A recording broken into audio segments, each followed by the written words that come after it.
This is the X-Zone Broadcast Network, broadcasting worldwide on broadcast affiliates and satellite program providers, including CNN Broadcast Network, Sirius Satellite Network, Star Media, Good News Radio Network, Angel Broadcast Network, Wiki Broadcast Network, and WPBN TV. For more information on the X-Zone Broadcast Network, visit us at www.xzbn.net.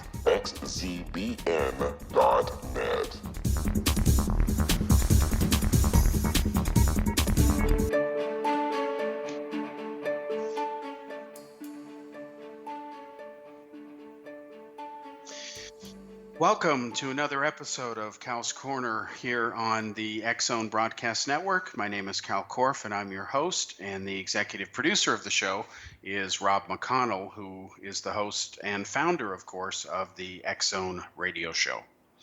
Welcome to tonight's episode. We have a special one in mind, at least in my view, and hopefully in yours as well. What we're going to talk about tonight is a subject that is still on the minds of literally millions of people around the world, especially Americans, and it concerns the subject of the assassination of President John F. Kennedy, which occurred, of course, on November 22nd, 1963. Now, one might be tempted to dismiss Kennedy's assassination as, well, it's a tragic event from history and it's no longer relevant today. But that's not true. And to prove that it is absolutely, completely relevant and still on the minds of millions of people, as it should be, President Donald Trump has announced that in the next couple of days, barring something completely unexpected, the remainder of the still classified Kennedy assassination files, or JFK files, if you will finally be released to the public. President Trump has said, and he's right on this, that the American people have a right to know. Now, to be clear, this is not some sort of new idea that Trump came up with, although he deserves credit for making this move and issuing the order to release not only the remainder of the files, but to also release unredacted versions of previous files that have been released by the government under the Declassification Act for JFK's records, but many of those files were blacked out. Trump has ordered that they be uncensored. So unless there is an objection that can pass what one might call the smell test, it looks like they're all finally going to come out. Now, having said this, I'm going to go on record and predict ahead of time that despite everything finally coming out, and again, we'll know in a couple days whether that is really going to be true, I'm going to predict that there will be absolutely no evidence, none, zero, that can pass the smell test that indicates that Kennedy was killed as the result of a conspiracy in the sense of Lee Harvey Oswald was not the only shooter. And this comes to the crux of why people are still fascinated by Kennedy's murder from 1963. Even young people who were not born yet are interested in this subject. And they're interested for a couple of reasons. The main one being that the U.S. government blew it many years ago, decades ago, when they investigated Kennedy's murder. They released what was called the Warren Commission report, and while it was admirable that they investigated the murder, the investigation had a lot of problems, and by the time that they wrote their final report, even the Warren Commission did not have the conclusive evidence that Kennedy was killed only by Oswald, yet that is the conclusion that they reached. So, I repeat, they didn't have all the smoking gun evidence. That would be discovered decades later. That Oswald did act alone, that's beyond dispute, and by the time this show is over, we will prove it. But the Warren Commission, their investigation was incomplete. It didn't even look into certain areas that were classified. It didn't even know about them. We'll get into that after the commercial break. But they concluded that Oswald acted alone, even though they didn't have the definitive evidence to prove it. And when data started to materialize over the years that there were not only problems with the report, but that the investigation was incomplete, then when the information came out, especially in the public hearings of the Church Committee in the 1970s, that Robert Kennedy and John Kennedy, when he was president, he and his brother, because Robert was the attorney general at the time, they had conspired in secret to not only assassinate Cuban dictator Fidel Castro, which they're not supposed to be in that business, but they did anyway. It was an initiative that they championed, and it remained a dirty secret and classified and hidden from the Warren investigators. They didn't know anything about it. And that was rather inconvenient for the Warren Commission because Oswald was absolutely visiting the Cuban embassy in Mexico trying to redefect to that country days before he shot and killed President Kennedy. So this whole assassination scenario of what really happened to John Kennedy, how he was killed, it's rather detailed. In fact, I spent 16 years of my life studying the subject in detail. And after the commercial break, I'll explain how that study evolved, what its conclusions were, why it became a bit famous, if you will. It was featured widely in the media, and why its conclusions all these decades later have still remained valid. In fact, they have been independently confirmed by other researchers who are much more competent than I'll ever be on things like computer 3D animation.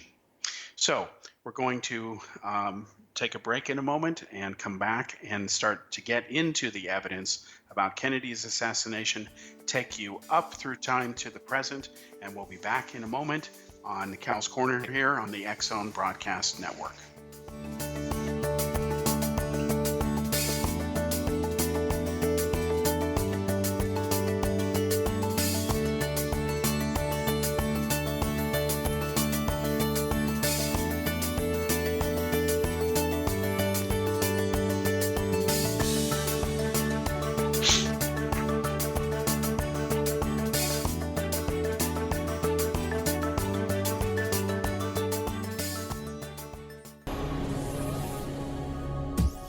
This is the X-Zone Broadcast Network, broadcasting worldwide on broadcast affiliates and satellite program providers, including CNN Broadcast Network, Sirius Satellite Network, Star Media, Good News Radio Network, Angel Broadcast Network, Wiki Broadcast Network, and WPBN TV. For more information on the X-Zone Broadcast Network, visit us at www.xzbn.net.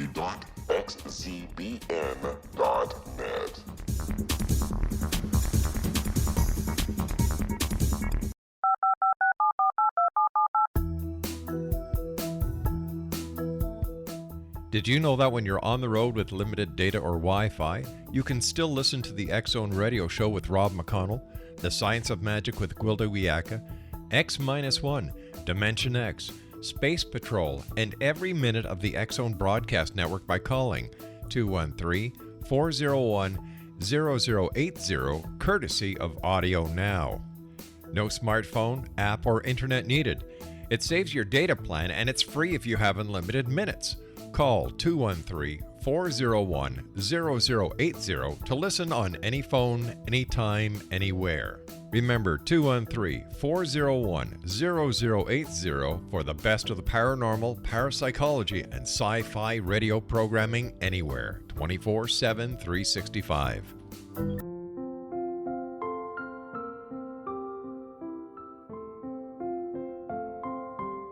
I am Dr. Carl O'Helvey, founder, president of a new cancer foundation focusing on evidence-based physical, mental, and spiritual interventions, including natural cancer cures, prayer, meditation, affirmations, nutrition, and other related holistic cancer prevention and cure modalities. These are used in cancer education, research, and financing care. I ask for your help to continue this important work by donating at www.holisticcancerfoundation.com.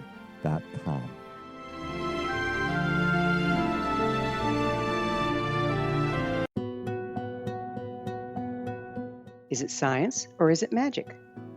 Once a magical thing has been scientifically proven, is it no longer magic? Or is magic simply the science of tomorrow?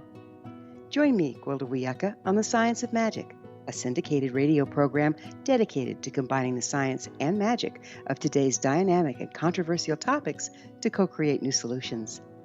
By triangulating information from today's leading experts from the scientific and magical fields, we uncover expansive and evolutionary truths you won't find anywhere else. Join us daily on the X-Zone Broadcast Network, xzbn.net, as I interview the share thoughts with the amazing guests from both science and magic. The resulting knowledge is unprecedented. As a gift to you, the listener, past episodes can be accessed on our website free of charge at thescienceofmagic.net.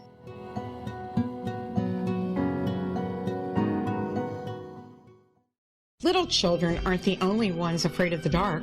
Millions of soldiers return from war zones with PTSD, anger, frustration, fear, and loneliness, much of which surfaces during the darkness of the night.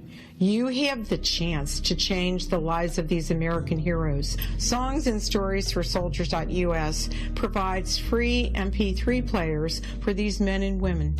With a list of 3 million songs in 16 different styles, 100,000 audiobooks, and 30,000 old-time radio programs, every veteran can find something to soothe and comfort them at no cost. All our players contain an 8-hour audio program designed to help veterans fall asleep. With 1,500 plus vets now participating, it's our goal to deliver 10,000 audio players this year. Go to our website at songsandstoriesforsoldiers.us. Help us help a veteran make it through the night.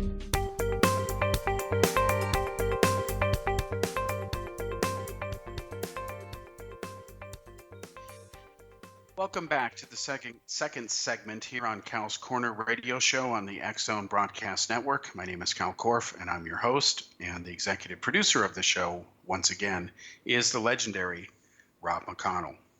Now, tonight's subject is President John F. Kennedy's assassination from November 22nd, 1963. I'm going to tell you that I can speak with authority on the subject, and I don't really have an ego in it. For me personally, as a journalist and researcher, I don't really care whether Kennedy was killed as a result of a conspiracy or not. What I care about is the truth. I went in to study this subject like many people did, actually by happenstance. So let me take you through time now, going back to my childhood of how I got involved in studying Kennedy's murder and eventually solving it, and I'll tell you what the conclusions were. Now, like all Americans, I grew up with the aftermath of Kennedy's assassination. In fact, I remember I used to ask my dad who killed Kennedy, and he didn't really know, and he admitted that the government did not know. He believed there may have been a conspiracy to kill Kennedy. But for me, although it bothered me that nobody seemed to have a single answer, for me the issue didn't come to a head until I was in high school. Now, ironically, when I went to high school, I went to a high school named John F. Kennedy High School. It was named after President Kennedy because he had been killed. It was and still is located in Fremont, California. I went there for 4 years. And one day I was trying to save some time in doing an extra credit report for school. And I asked one teacher who killed Kennedy. I wasn't interested in the subject as far as trying to solve a mystery. So I wanted to save some time in the library and research in the report. I could write basically what he told me. So he told me that Lee Harvey Oswald had killed Kennedy. I asked another teacher and I got a different answer. He told me the mafia killed Kennedy. Then I asked another teacher and he told me that Lyndon Johnson, working with the FBI and CIA, did it because Kennedy was opposed to the Vietnam War. So basically, I quickly realized as a young student that if I asked 10 people who killed Kennedy, I would get at least 11 opinions. And that began to bother me. What bothered me was that here was a real historical event, a very earth-changing event for society back then and subsequently. The President of the United States, the most powerful man in the world at the time, he gets cut down in the prime of his life, and nobody can say who killed him. That just doesn't make any sense. Furthermore, there were hundreds and hundreds and hundreds, thousands actually, of photographs taken that day. There was even a motion picture film taken of the brutal assassination.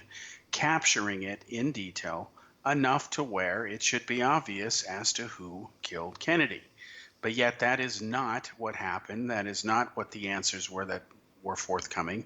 Instead, there was all this talk of a conspiracy, multiple shooters, instead of what the government was saying, which was that Lee Harvey Oswald had acted alone.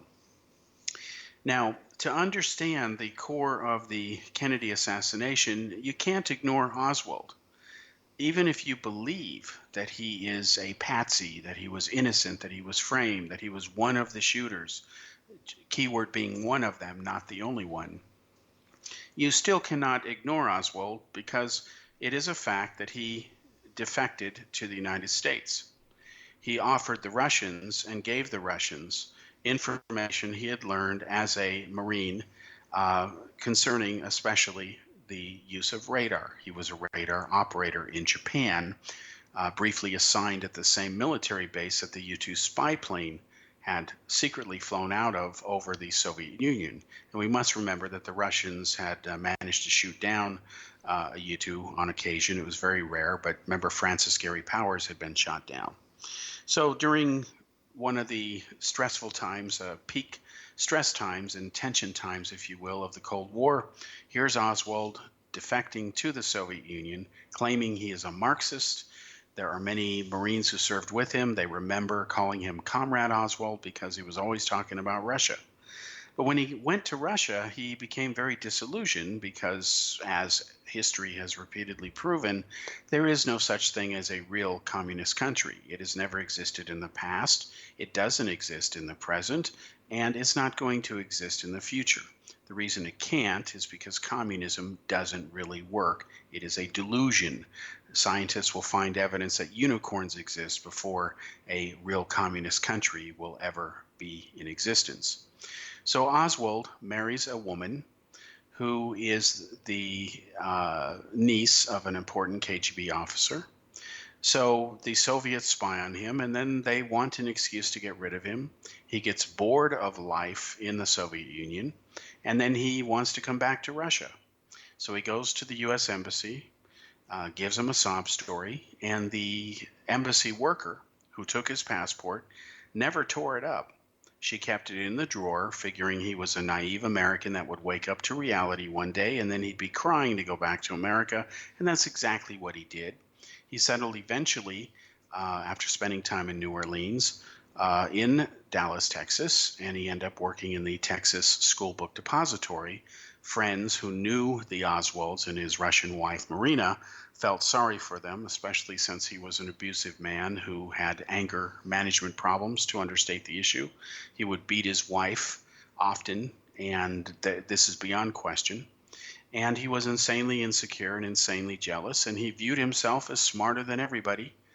And it was a bit humiliating for him to work in a book depository, simply moving stacks of books around. So when you look at Oswald, you see there is circumstantial evidence, and it is circumstantial, that he had the temperament, if you will, or the psychosis to commit violence to try to kill President Kennedy. And let me share a few facts with you, which are, of course, ignored largely by the conspiracy media, which unfortunately is most of the media. Polls indicate today that as many as 90% of Americans, depending on which group you ask, actually believe wrongly that Kennedy was killed as a result of a conspiracy. And we can blame the government for that, for blowing it with both lips per se over the Warren Commission report, and then again years later in the 1970s with the House Select Committee on Assassinations, who concluded just the opposite, that Kennedy was most likely murdered as a result of a conspiracy. And they, of course, cited mafia as being possibly involved. It turns out that that verdict was not accurate or correct either, and we'll prove that by the end of this show. So what Oswald did is Oswald committed a very unusual act of violence after he got his rifle, the Mannlicher Carcano that he later used to shoot Kennedy with. He went ahead and tried to assassinate General Walker, who was a highly visible figure during World War II. who was a right-leaning conservative, very anti-communist, and he made a name for himself in the Berchtesgaden area of southern Germany. That's where Hitler, of course, had his eagle's nest and where the SS did a lot of their training. There were a lot of secret underground bunkers there, and the Americans, under command of General Walker, took over that area and, of course, settled down in there for years in the first years of the Cold War. And then Walker had a problem with some of his politicking in the military, like General McCarthy. He was encouraged to resign or was forced out of the military. And he settled down in Texas and was threatening to upend the political establishment and run for political office. Oswald developed a hatred for him, and what Oswald did one night is he took his rifle out and he tried to kill, he took a shot at General Walker.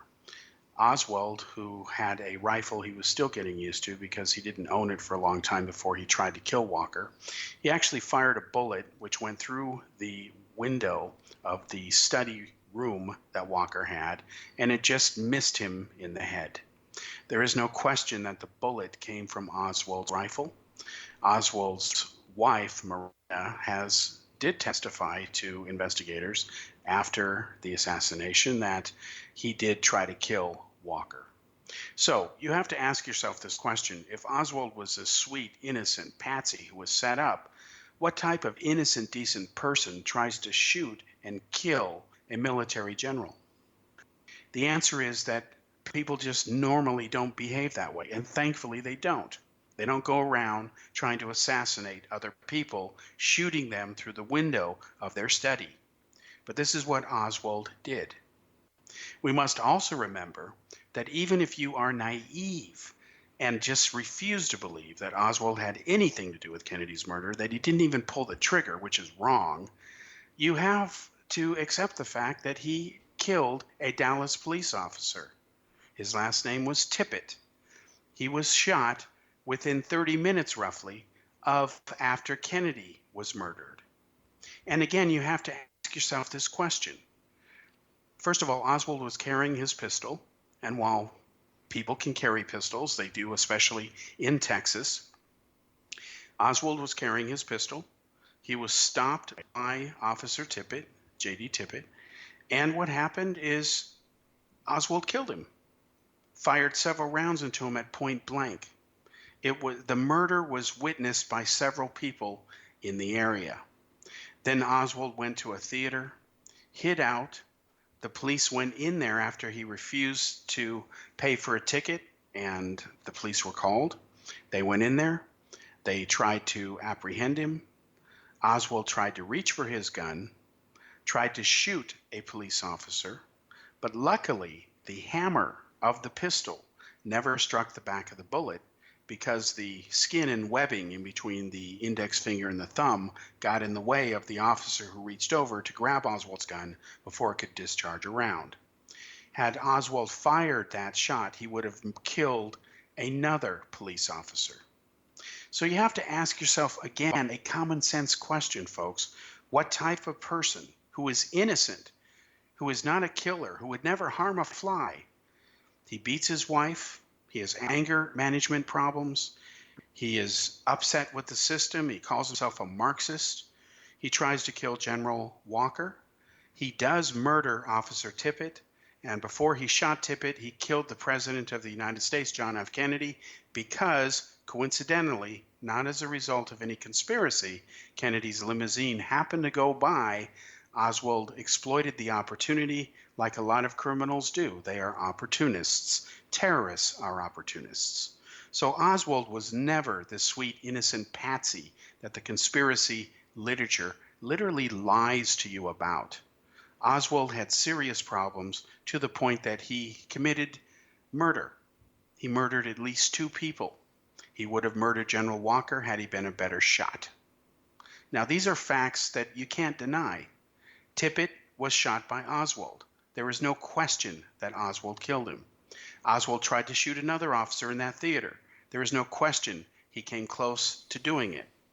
Now we come to the issue of John Kennedy. Was he really shot by Oswald? Well, let me briefly tell you before the station break here, then we'll get into the evidence that proves that Oswald acted alone. A lot of people point to the Zapruder film, okay? And they say, well, that's evidence that Kennedy was shot from the front. That's why the body falls back to behind. Well, after the station break, back and address that and prove that physics just doesn't work that way.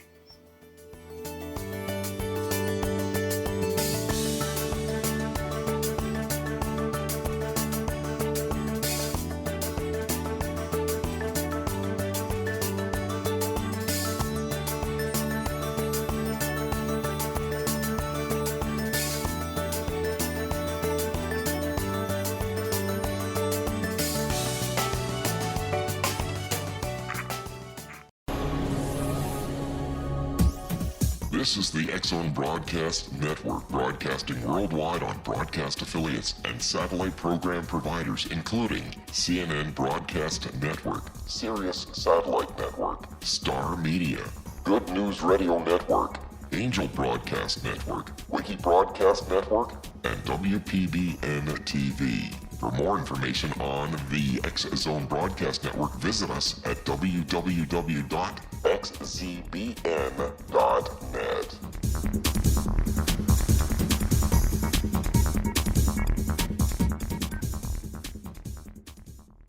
How would you like to be able to read other people's minds? Well, the next best thing is here. When you know how to read a person's name, you know how the person thinks, feels, and behaves. Each letter in our name holds a key to unlock our true essence. Our name contains both our gifts and challenges in this lifetime. Mnemology science discovers personality secrets hidden in the placement of the letters of our names, including the first and last impression people remember about us.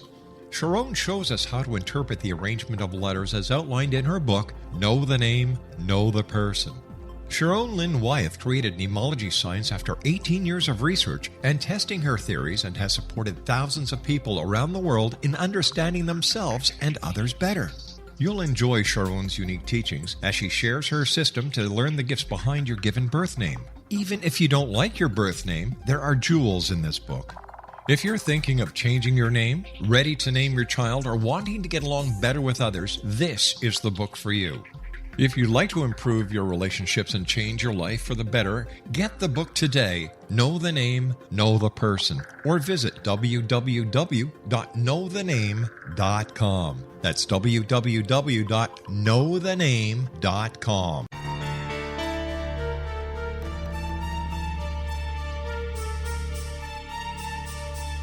Hello, I'm Justina Marsh, and with my dad Pete, we are going to present a new show called Too Good to Be True. Together, we are aiming to discover more truths about this world and beyond. Do you have unanswered questions about the world?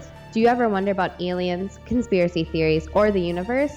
There are many shows discussing subjects such as pyramids or UFOs, but we want to relay this information based on our own research, including from spiritual means. Hopefully, listeners will be helped with their own beliefs and will appreciate the psychic insights that add to the previous research and information. We both look forward to sharing this insight and beginning this journey with our listeners. Visit xzbn.net for more information about when to listen.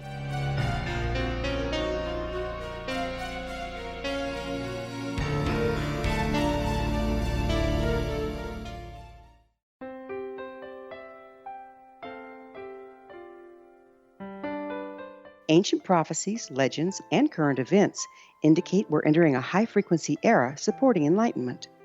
During expansive times, old rules fail, necessitating access to the ever-shifting currents of life for guidance.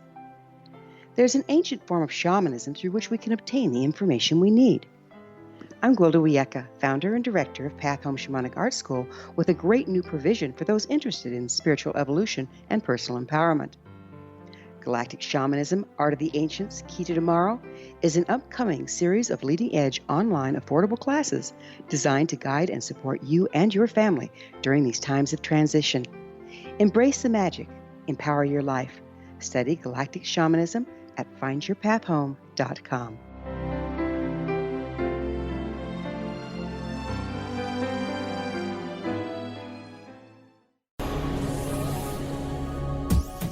This is the X-Zone Broadcast Network, broadcasting worldwide on broadcast affiliates and satellite program providers, including CNN Broadcast Network, Sirius Satellite Network, Star Media, Good News Radio Network, Angel Broadcast Network, Wiki Broadcast Network, and WPBN TV. For more information on the X-Zone Broadcast Network, visit us at www.xzbn.net.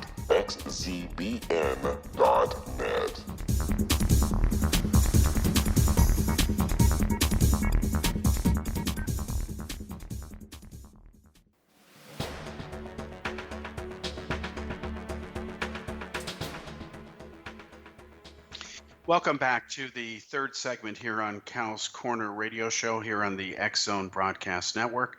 My name is Kal Korff, and I'm your host. And once again, the executive producer of the show is Rob McConnell. Now, tonight we've been talking about the assassination of President John F. Kennedy from November 22nd, 1963.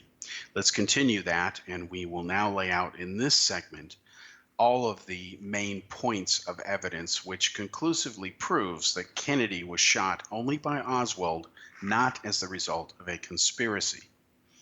Now, Kennedy's murder was captured on film by Abraham Zapruder.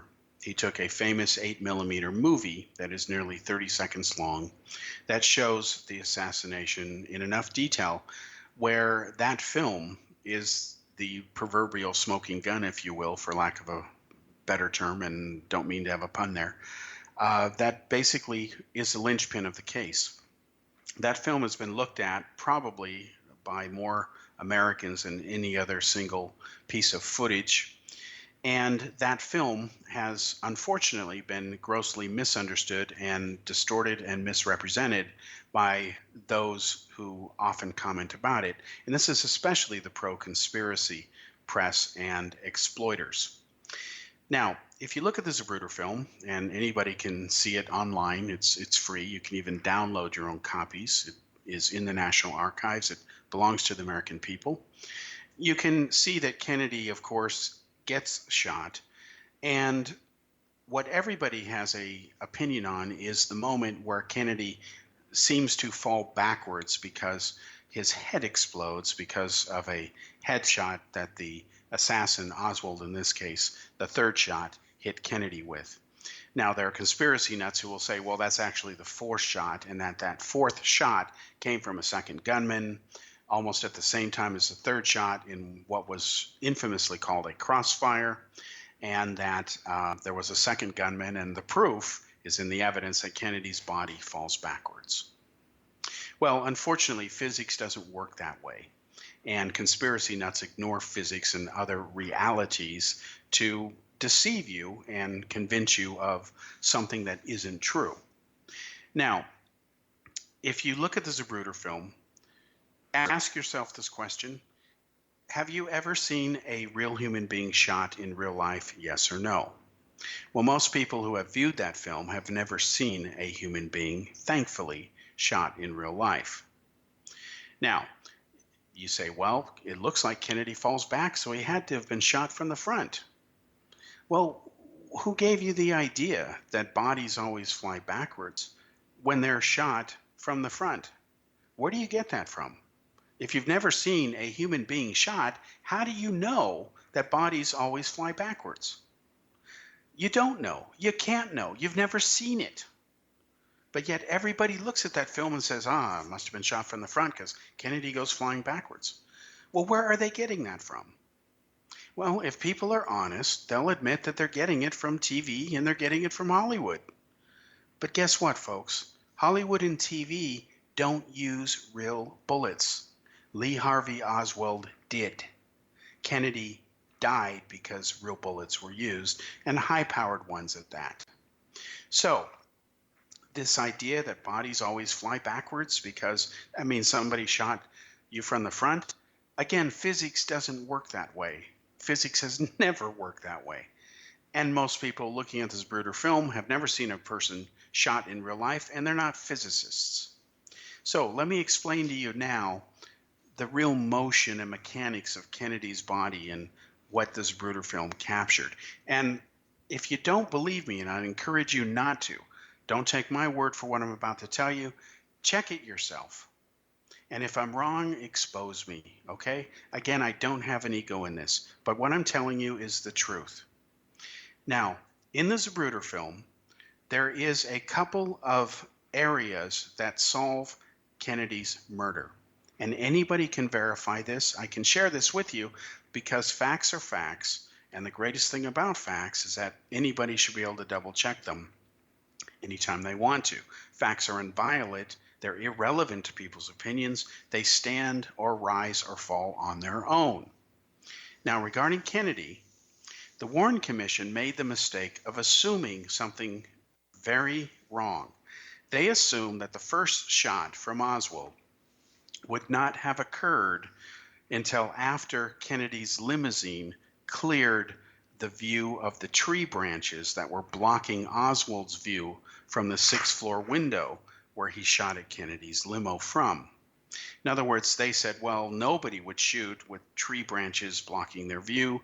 That would be a stupid thing to do. So the first shot must have been after Kennedy cleared the tree branches that were obscuring Oswald's view. Well, it turns out that wasn't true. In fact, the first shot actually occurred around frames 160 to 161 of the Zapruder film. And we know that because you can try this experiment yourself. You can try it with firecrackers. When people hear loud noises, especially unexpectedly, if they're holding a camera, they're going to shake a little bit, okay? It's called the shake effect. And so when you look at the Zapruder film, you will see that around frames 160 to 161, Zapruder suddenly jerks his camera for a fraction of a second. That's because he's reacting to the noise of the first shot. And if you look at the eyewitness testimonies, many of them, especially those near the Texas School Book Depository who were down on the sidewalk below, they will say that the shot first rang out, the first one sounded like a firecracker, they said, after Kennedy's limo had just rounded the corner. And if you triangulate where people said they saw it, it puts it around frames 160 to 161 of the Zapruder film, and you do see this jerky motion consistent with a shot. Now, the second shot, this is the most contentious other than the headshot. Now, this is what has been derisively called by conspiracy nuts as the so-called magic bullet. Well, first of all, like UFO conspiracy nuts who have their own unique vocabulary, which means something to them, but in the real world it's meaningless and useless and a bit of a joke, the conspiracy nuts in the Kennedy murder also have their own unique vocabulary. They will describe this bullet in the second shot as being a magic bullet, as if it has some impossible characteristics. They talk about the bullet hitting Kennedy in the back, exiting his throat, and then making a turn in midair to the right, where it then reverses direction and goes to the left and strikes Governor John Connally in the back and then exits below his right nipple. The bullet then tumbles down into his wrist where he's holding his Stetson Texas hat like a good Texan. It exits the wrist, it then enters the leg, and then was magically found rolling out of his pants later at Parkland Hospital, and they claim the bullet was in pristine condition. So whenever a conspiracy nut, where it concerns the Kennedy assassination, tells you it was a pristine bullet, tell them to go back to school and pay attention this time, or at least get a dictionary and learn something. The word pristine is basically similar to the word virgin. It means it's untouched, it has never been touched before. If you have a pristine bullet, it means it has not been fired. The bullet that was found in Parkland Hospital that rolled out on the stretcher from Connally's pants was not a pristine bullet. It had been fired. Duh, hello. It was not a magic bullet either. In fact, if you look at the end of that bullet and on one side of the bullet, it's completely flat. You couldn't reload it back into the barrel and use it again. But yet the conspiracy nuts deliberately only photograph that bullet from an angle that shows the round side. They'll never show you the other side that's flat. Now, the reason that bullet is flat on one side is because it slammed into the rib cage of Governor Connolly and broke his fifth rib. It then exited below his nipple, it entered his wrist, and it didn't shatter the bone in such a way that caused him to release his hat. You can see his wrist flicks up. That's an indication of when the bullet struck the wrist. And in fact, if you look at John Connolly in the Zapruder film itself, you can actually see the moment that one bullet, and yes, it was one bullet, the second shot, went through both Kennedy and Connolly and ended up being slowed so much in velocity that it rolled out of his pants at Parkland Hospital. And let me prove to you how you can do that. If you look at frames 224 and 225 and 226 of the Zapruder film, look at Governor Connolly. Don't look at Kennedy. And this is the big mistake that everybody made. They looked at Kennedy. Well, if you look at Connolly, you will see during those 3 frames of that film, and I know this because I'm the one who found it, and I'd love to tell you it was due to some brilliant analysis, was actually an accidental discovery, which I'll get to in a moment. But if you look at frames 223, 224, 225, and okay, look at 226 as well, you will see the right lapel of Governor Connolly's suit flip up for a fraction of a second and then suddenly go back down. That moment in those 3 to 4 frames where the lapel violently flips up and goes back down is the actual moment that the bullet has pierced his suit. You have to remember that the frames of that movie that was shot by Zapruder, they went through the camera at a bit over 18 frames a second. So this is a very small period of time. And if it was one bullet that went through both Kennedy and Connolly, now you need to look back at Kennedy and see what he's doing, because he should already be reacting to what was a shot in the back that exited below his Adam's apple and came out of his throat. It then went ahead and slammed into Governor Connolly, who was seated slightly in front of Kennedy.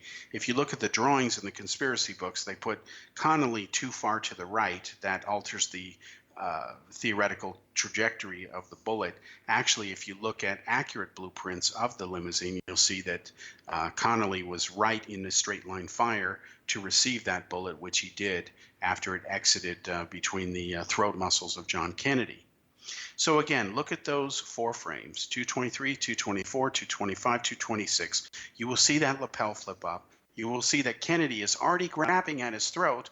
Why is he grabbing at his throat? Because a bullet has just gone through it. And we know that the entrance wound to John Connolly was slightly longer than the length of the bullet itself. Now think about that. Bullets spin, okay, around. Therefore, they enter with a round impression. If the bullet entrance wound is longer than the length of the bullet, that proves the bullet tumbled. The bullet had to tumble because after it left Kennedy's throat, it had already hit something, therefore it began to tumble. It slammed into Connolly's body sideways, and that's why the entire side of the bullet is flat, and that's why it smashed one of his ribs and then exited below the right nipple, hit the wrist, and by the time it landed in his leg, it had lost so much energy from going through what had been at this point 2 human bodies, that's why the bullet rolled out later in Parkland Hospital, because it didn't have enough kinetic energy due to motion, to stay in his leg and for doctors to then remove later. And that's exactly how it happened, folks. And then if you look at frame 313, that's the fatal headshot, you'll see that Kennedy doesn't really fall backwards. He falls towards the left in a diagonal direction. He falls in a direction that is consistent with the direction of the matter exiting his brain from when the bullet exits his skull and pushes him backwards. We'll be right back after this station break and continue wrapping up Kennedy's murder. The Earth is under ever-increasing pressure from untenable lifestyles and growing populations. Yet, viable answers seem in short supply. What if I told you there's an ancient form that can empower you to take charge of your life? What if your entire family could be enfolded and supported by life itself, finding safe passage through challenging times. I'm Gwilda Wiyaka, founder and director of Path Home Shamanic Art School, with great news: an upcoming series of leading-edge online affordable classes based in an ancient form of shamanism, easily learned and used by your entire family. Galactic Shamanism, Art of the Ancients, Key to Tomorrow are a series of online adult and children's lessons instructing your entire family on natural law, how to cooperate with and be supported by the powers of the universe. Visit findyourpathhome.com to find these unique and powerful classes. This is the X-Zone Broadcast Network, broadcasting worldwide on broadcast affiliates and satellite program providers, including CNN Broadcast Network, Sirius Satellite Network, Star Media, Good News Radio Network, Angel Broadcast Network, Wiki Broadcast Network, and WPBN TV. For more information on the X-Zone Broadcast Network, visit us at www.xzbn.net.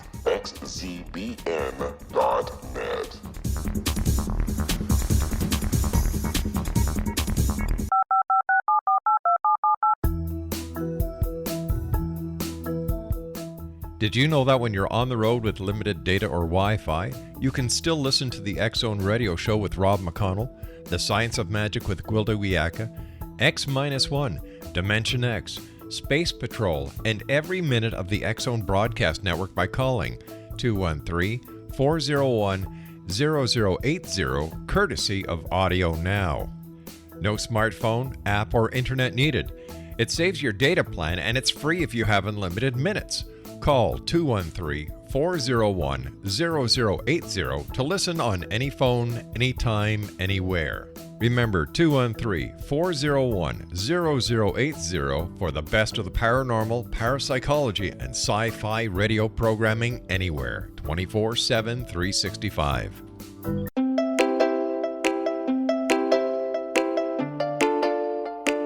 Are you curious? Do you want to learn more about how the world works and have fun at the same time?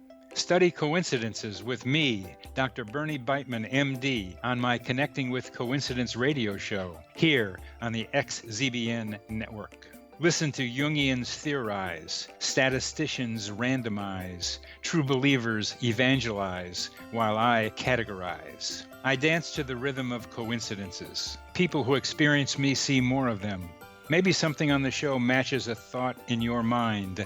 Let us know. Expand your mind to the weirdness happening around you. Synchronicity spoken here, there, and everywhere. For more information, put Connecting with Coincidence in your search engine and find my website, my social media sites, and my blog.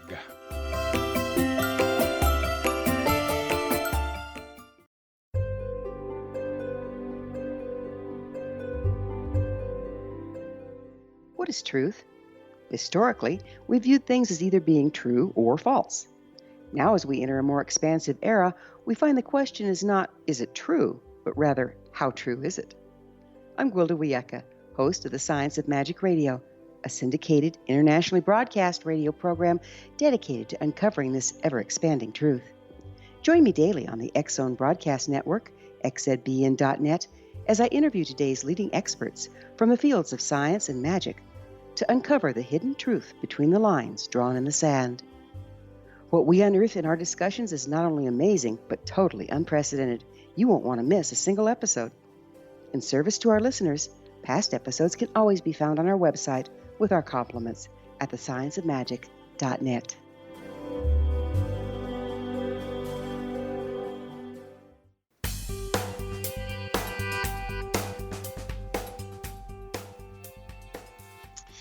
Welcome back to the fourth and final segment of Kal's Corner radio show here on the X-Zone Broadcast Network. My name is Kal Korff, and I'm your host.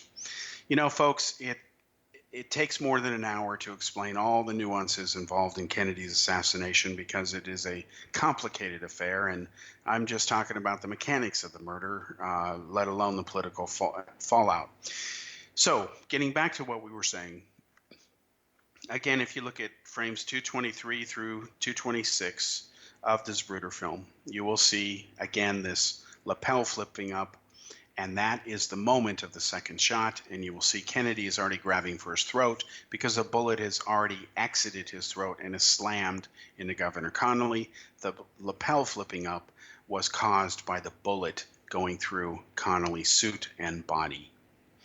So now that we've proven that there is no magic bullet, that it is wrong to use that term and the term pristine bullet when it wasn't pristine, and we've proven that the conspiracy nuts love to photograph that bullet conveniently from an angle which makes it look like it's in perfect condition when it is not. Let's talk about the fatal headshot, okay? Again, if you look at the Zapruder film, you will see that Governor Connolly is lined up perfectly to receive that second shot. Then you see Kennedy falling what seems to be backwards, but if you really look at the way he's falling, it's at an angle. And the reason he's falling at an angle is because so much matter is coming out of the right forward portion of his skull that it's pushing his body backwards, okay? So people will look at that and say, well, he must have been shot from the front. That's why he's falling backwards. Again, most people who say that have never seen a human being, thankfully, shot in real life. They get their so-called expertise opinions from Hollywood movies, from TV, cop series, or whatever, and Hollywood uses blanks. Oswald used real bullets. So there is no evidence at all, none, zero, that proves that Kennedy was shot from the front by a second grassy knoll gunman. Now, people will say, well, there is evidence. In fact, there are witnesses. We have their accounts. We saw some of them in the movie JFK by Oliver Stone, or we read about the conspiracy in Jim Mars's book, because Mars was a consultant to Oliver Stone. Well, first of all, I knew Jim Mars. He's no longer with us. He passed away. But I will tell you point blank that we had a falling out over two issues. One is I was able to prove to him that he was outright lying, I'm being blunt with you, in his Kennedy book. And he was a believer in the Billy Meyer UFO cult. He actually has about 10 pages dedicated in his book on UFOs about the cosmic Watergate, which doesn't really exist. And I told him that, you've destroyed your credibility. First of all, you're not telling the truth regarding Kennedy, and I'll prove that in just a second. Now you're a Billy Meyer believer, and of course I exposed the Meyer UFO cult in my book Spaceships of the Pleiades, the Billy Meyer story, and we've done it here on the X-Zone Broadcast Network. There was a special recently, I believe it was in August, exposing Billy Meyer on Rob McConnell's X-Zone radio show. So the fact that Meyer was exposed for many years before Mars wrote his book, he just chose to ignore that, is Mars's problem. Now let me prove to you where Mars outright lied. Jim Mars puts in his book that Jean Hill, the lady dressed in the famous red overcoat, the lady in red as she loved to call herself, saw the second gunman on the grassy knoll, and she even wrote a book and said she chased him, and she told this fantastic story to Jim Mars. Well, I pointed out to Mars what was obvious. If you look at photographs taken that day by many different photographers, and even the Zapruder film itself that show Jean Hill, because you can't miss her, she's the only one wearing a bright red raincoat that day, you'll see that she didn't chase any assassin. In fact, photographs taken by many different photographers, and you can look them up on the internet, folks, don't take my word for it, show that Jean Hill didn't even cross the street for up to 2 minutes after Kennedy had been shot. So what was the other assassin doing? Waiting for her to come chase him? Were they playing tag? No, she was lying. So when she says that she immediately ran across the street, ran up the knoll, saw these bright red drops on the ground, which turned out to be from a snow cone, all of that is just made up. She might as well have said she saw a unicorn as well. I pointed out to Jim Mars that look at photographs taken, they prove she just stood there while a lot of other people ran across the street, but she stayed and didn't bother going and joining them. In fact, she looked confused. In fact, if you look at freeze frames of the Zapruder film, you'll see that she wasn't even looking at Kennedy when the headshot went down. She was looking back towards the depository. Why? Because the shots came from there from Oswald. Duh, hello. Now, what did Mars do? Nothing. I pointed out to him, he lived in Texas, these images. Nothing. He didn't write a retraction, didn't correct nothing. And till the time he went to his grave, he repeated the same story over and over, the story about Jean Hill, not telling people the truth. Another thing he refused to admit the truth on was the witness Gordon Arnold. I pointed out to Mars, show me one single photo or piece of footage taken that day out of thousands that show Gordon Arnold standing anywhere in Dealey Plaza, because Gordon Arnold said he saw the second gunman up behind the grassy knoll. Turns out Gordon Arnold wasn't in Dealey Plaza that day. He doesn't show up in any pictures. And he had to if he was there. Everyone else is visible, but not him, because he wasn't there. And then there's Ed Hoffman, the deaf mute, who said he saw the second gunman. Well, I've been to Dealey Plaza, so have countless other people. And if you stand where Hoffman says he was standing, where he said he was looking at what he was observing, it turns out that he'd have to have the eyes of a hawk to see what he claims. It just isn't true. He was too far away to see anything of any value. And of course, he said nothing during the Warren Commission years, and they just ignore that. Jim Mars ignored it. So the so-called three hardcore witnesses to Kennedy's murder that say they saw the grassy knoll gunman, and in the case of Jean Hill, even chased him, they're liars.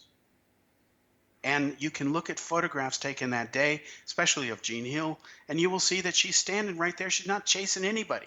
And there's no question that's her. But you look at Oliver Stone's movie, she's a hero. She was the one who chased the assassin, and it isn't true. Now, her best friend at the time was Mary Moorman. She took that famous Polaroid photograph that shows Kennedy just shy of around the time of the headshot, and what is actually after the fatal headshot. And you can see the two were best friends. Well, Mary Moorman went on record as saying that she quit being friends with Jean Hill because of Jean Hill. But yet Jean Hill went on many, many talk shows, including Maury Povich, told her sob story, and she was not telling the truth. And I met Jean Hill years ago at the American Booksellers Association convention when Oliver Stone's movie was out. She had a book out called Jean Hill, The Last Dissenting Witness. And she wasn't a dissenting witness at all. She lied in her account.